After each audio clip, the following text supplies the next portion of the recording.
Hi guys, and welcome to Fandom Newbie. My name is Shruti and today I'm going to be recommending to you guys 10 books that you can read during this second crazy lockdown phase that's happening in India right now. Now, I live in a country and city where luckily things are very much in control when it comes to COVID-19. Like, we don't have that many positive cases every day and things are open and life is pretty much back to normal. But that's not the case in India. And going on social media and just looking at all the stories, the cries for help, just like everything that's going on is just so overwhelming. And being here, I can feel it. So I can't even imagine what you guys who are in India must be going through. And I know it's a really scary time. I know that it feels really like hopeless, and I know that it must be just really overwhelming, but we have to believe that we are strong enough to fight this virus and to overcome all of this, and that everything will be okay. And honestly, everything will be if we just take the necessary precautions. Like, literally all we have to do is three things.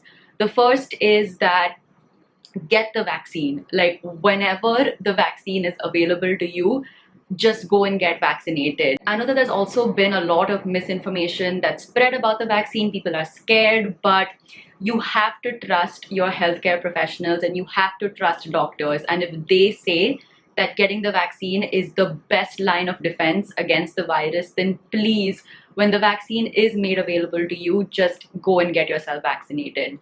The second thing that you can do is, if you do have to step out of your house for whatever reason, if it's an emergency and you do have to step out of your house, then please wear a mask. Follow the safe distancing guidelines that have been set everywhere in the world. It's not just India. Everywhere in the world, people are following safe distancing guidelines, which means that it does help. So wear a mask, follow safe distancing guidelines, take all the necessary precautions, wash your hands. That also helps. And the third, like, most important thing you can do right now is just stay at home.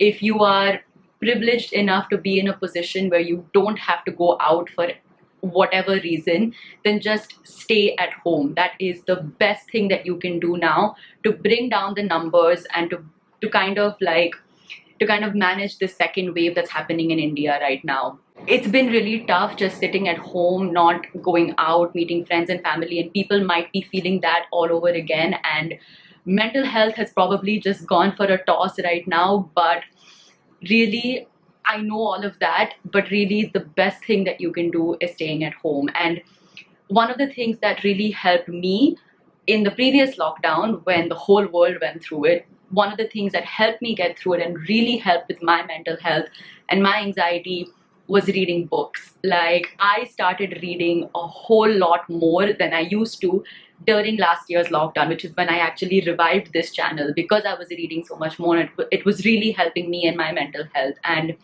if you're on this video or if you're subscribed to my channel, I can only believe that books can help you too, like how they helped me. So I feel like the least I can do is try to tell you books that have helped me in the past, recommend books to you that are really immersive, that made me feel happy, and that I feel can also kind of provide you that amount of comfort during this really difficult time. Number one is the Infernal Devices trilogy by Cassandra Clare. Now, this book series is just the most addictive book series that I have ever read. This book series basically takes place in like the 1800s in England, and it is set in the Shadowhunter universe of like Cassandra Clare's Mortal Instruments series. This is a prequel trilogy to the Mortal Instruments book, so you do not have to read all the Mortal Instruments books to actually enjoy this series. I haven't read the Mortal Instruments books, but I read this and I understood everything, and nothing of the Mortal Instruments series is spoiled because this is a prequel trilogy. So in that sense, I feel like this is the perfect place to start your Shadowhunter journey. So basically this is set in the Shadowhunter universe, where you have people who are like half angel, half men, and they are known as Shadowhunters, the Nephilim, who protect the humans against demons and other downworlders like werewolves and warlocks and other creatures. So it's basically like a good versus bad kind of story, but what makes these books so addictive is that there is this really angsty, amazing love triangle that exists between the three main characters, and it is so like steamy and angsty and so amazing. Like, it's one of the best love triangles that I have ever read in any young adult series. So yeah, basically it's just like the Shadowhunter world itself is so interesting and so amazing, and like it's developed really well in these books. Plus the love triangle and the characters in these books are just so much fun to read about. So yeah, I highly recommend this book. The next book that I want to talk about is The Night Circus by Erin Morgenstern. Now, this book has to be one of the most magical, immersive, amazing books that I have ever read. It is one of my all-time favorite books, and I just absolutely love it. So what this book is about is it's basically revolves around two main characters, Celia and Marco, and they are basically magicians who have been brought up to kind of duel against each other. And the setting for this duel between the two magicians is this magical, mystical circus that appears in different places all around the world, only at night. Now, the twist in this tale is that Celia and Marco actually end up falling in love with each other. And so it's also about a love story between two enemies set again in this beautiful magical circus that will just make you want to dive into the pages and visit it, because the way the circus is described is just so atmospheric and beautiful and amazing. I know that a lot of people have already read this book, but if you haven't, then I feel like this is the perfect time to get into this really magical, mystical book, because it will really make you forget everything around you and just be like concentrated into the world, into the pages of this like magnificent book. So I highly, highly recommend.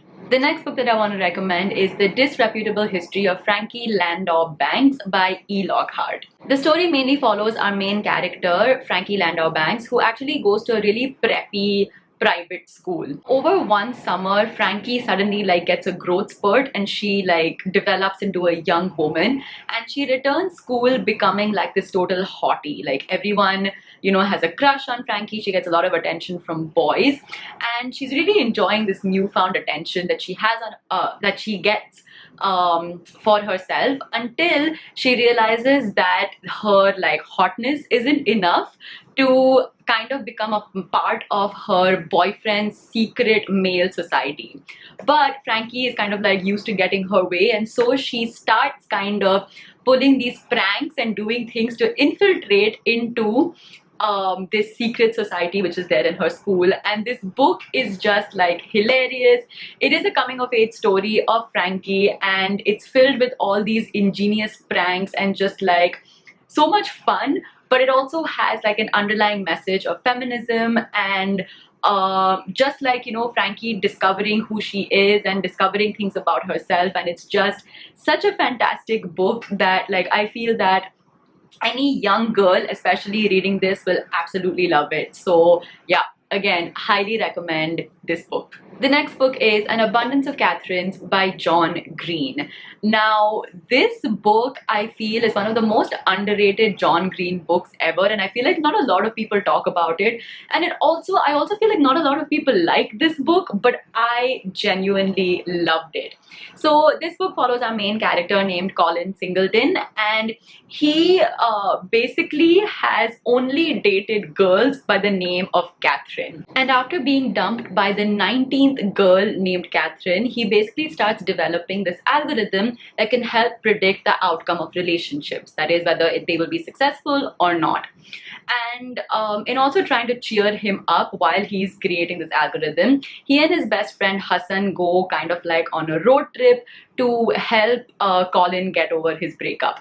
What follows is just this hilarious like coming of age story again of Colin trying to discover who he is and also what it means to fall in love, what it means to be in relationships. And it's just fun, hilarious story. Like, this book is just so funny, like laugh out loud funny. It is such a gem that not a lot of people read, so definitely check out An Abundance of Catherines. The next book that I want to talk about is Sideways Stories from Wayside School by Louis Sachar.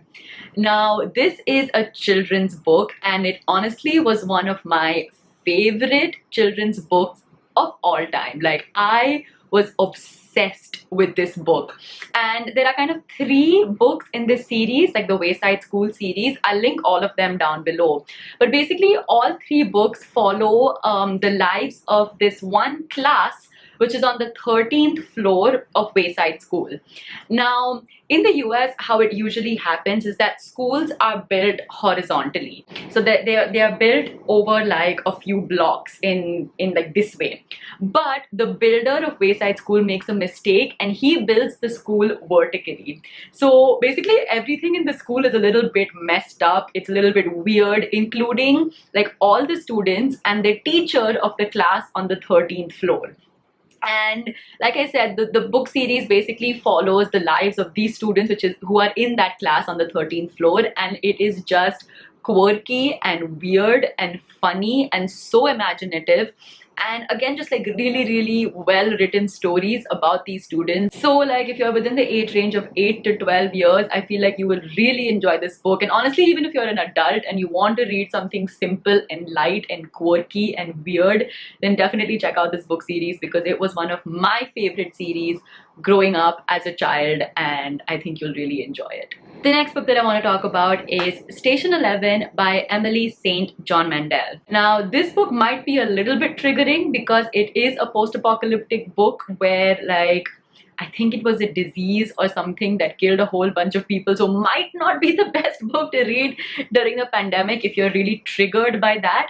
But this book, being post-apocalyptic and being like, you know, about like human beings surviving after like a huge bad incident has happened, this book really captures the resilience of humans, and it also just talks about like human stories and their willingness to survive. And that's why I feel like this is such a beautiful book to be read during this time. So this book basically follows, I think there are like 5 characters, which include an actor and his wife, a person who was trying to save the actor, and there's one more person who I can't remember. But the 5th character is like this actress who is part of this traveling symphony. So basically they're like a group of traveling actors that move around in a caravan, going to different places, and they put on Shakespeare plays when the world has ended, kind of. So like it's a very quirky cast of characters, and the story really talks about how the lives of these 5 characters kind of connect.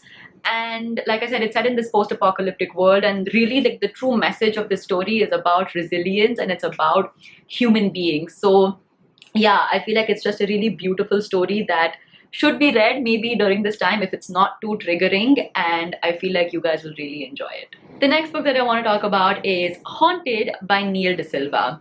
Now, I feel that ghost stories or anything like horror related are really immersive experiences, and it kind of really takes you away from like, you know, things which are happening in your day-to-day life. So I feel like a good horror story is what you need to kind of like take you away from reality for a bit. So Haunted by Neil De Silva are actually short stories of like real ghost stories. So ghost stories that have happened to real people, and their like kind of encounters with spirits and ghosts and demons and things like that.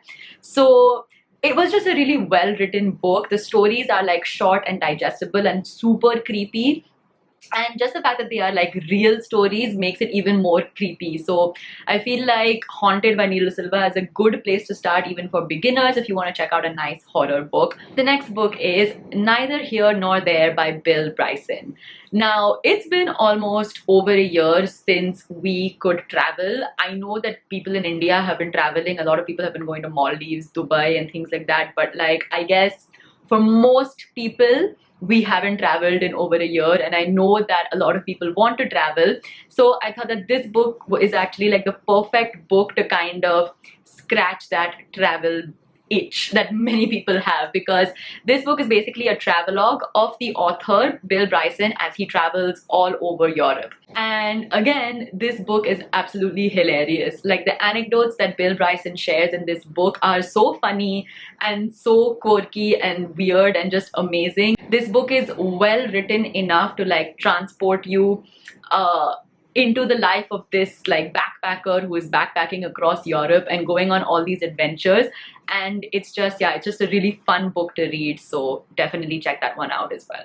The next book that I want to recommend is Jaya by Devdutt Pattanaik. I feel that mythology again is a great immersive reading experience, one that again can like take you away from reality. Jaya by Devdutt Pattanaik, I felt, was one of the easiest and the most digestible forms of the Mahabharata that I have read. It is just such a simply written retelling of this epic. The way that Devdutt Pattanaik has described the events of the Mahabharata make it very relatable to like modern times, and he also has written it in such a simple, like, again I keep saying this, but it's written in such a simple way that anyone can read this book and understand it and, you know, like fall in love with the stories of the Mahabharata. I feel like if you want to have again that immersive, engrossing experience, then definitely check out Jaya by Devdutt Pattanaik. And the last book that I want to recommend to you guys is Lord of the Rings by J.R.R. Tolkien. Now, Lord of the Rings is one of the best fantasy series ever written. Literally every other fantasy series that was written after Lord of the Rings has had some connection or has taken some influence from Lord of the Rings. Like, Lord of the Rings was like the first and the best fantasy series to have ever been written. Like, I completely stand by that. Nothing can beat Lord of the Rings, to be honest, in terms of just the imagination, the world building, just everything. Like, J.R.R. Tolkien freaking invented a language. Like, you can study Elvish in like universities all around the world. He freaking invented a language. So I mean, like, honestly, nothing tops Lord of the Rings. But I do agree and accept that it is a difficult book to read. Like, it took me about 2 or 3 like times picking up the book, putting it down, picking it up again, putting it down, to actually get through all 3 books. But once I did, I fell in love. So I feel like now you're at home and maybe you're bored and you want to have like a life-changing, amazing experience with the book, then I feel like now might be the perfect time to pick up Lord of the Rings, because you'll probably have the time to invest into it, and it is a book that will completely transport you away from the worries of the world, because the world building in this book is so amazing, the characters are so amazing, the plot is so amazing that you cannot help but be sucked into it completely. And it's a pretty long series. Like, all 3 books are quite chunky and thick, so it'll keep you busy for quite a long time. So I feel like now is the perfect time to pick up and read the Lord of the Rings, because it is just fantastic. So yeah, that was my video for today. I hope you guys enjoyed it, and I hope you guys enjoyed the recommendations. Again, please remember to stay at home, to stay safe, and just, you know, take care of yourself. Even if it's your physical health, your mental health, both of them are equally important. So just stay home and take care of yourself. And yeah, if you like this video, give it a thumbs up, share it with all your friends if you think that it can be useful to them in terms of books that they might want to read during this time. And yeah, do subscribe to my channel for more book related videos. I'll see you guys next time. Bye.